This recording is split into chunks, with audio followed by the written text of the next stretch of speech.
cocinamos,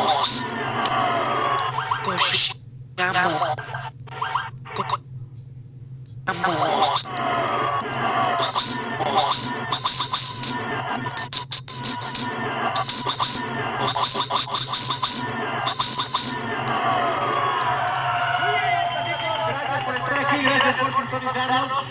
No sé si se enteraron, pero yo formé parte de un reality que se llama